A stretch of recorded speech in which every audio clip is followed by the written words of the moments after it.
Ladies and gentlemen, I used to believe that trust was the foundation of any relationship. For years, I was certain Anna and I had it. We'd been together since college, built a future side by side, celebrated victories, and leaned on each other through setbacks. She was sharp, ambitious, with a drive for knowledge I always admired. When she said she wanted to return to school to continue her education, I supported her without hesitation.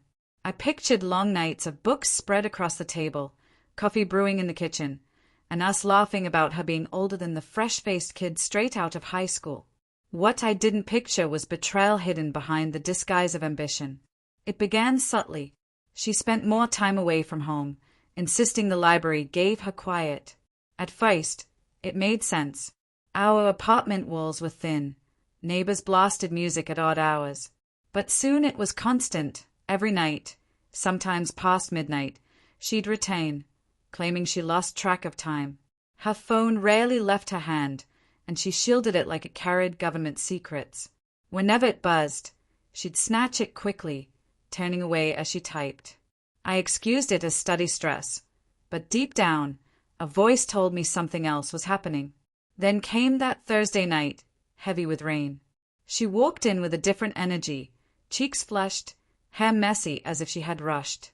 When I asked about the library, she answered too fast, her eyes darting away. Then her phone lit up on the table. The preview said, "I miss you already, red heart.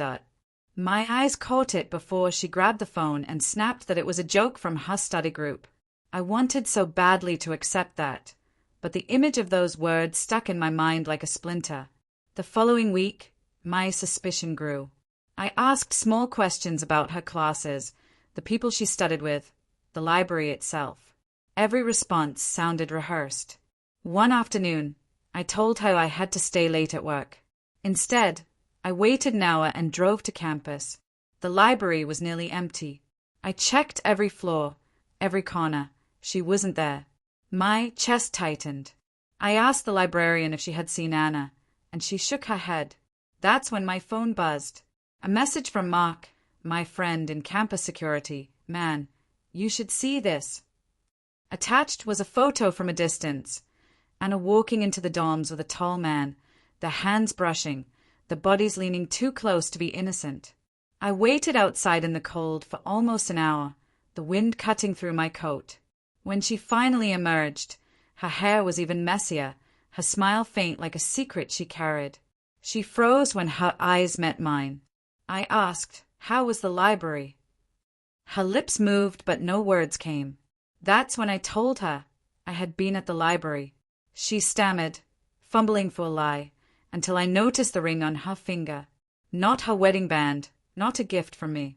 A silver band with engraved markings, the same one the man wore in the photo. My voice trembled as I asked where it came from.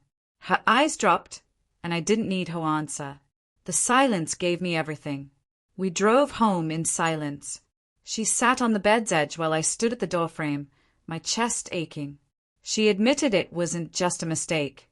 It had been months. The late nights, the studying, the excuses, they were all a cover. The matching rings? Just something we thought was cute, she whispered, as if that lessened the sting. That night, I realized the woman I had loved and trusted was already gone. Only a stranger remained in her place. Days later, I packed her belongings.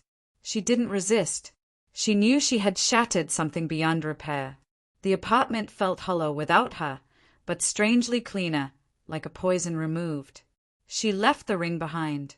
I kept it, not as a memory of her, but as a warning, never ignore the signs again. Betrayal isn't just the act.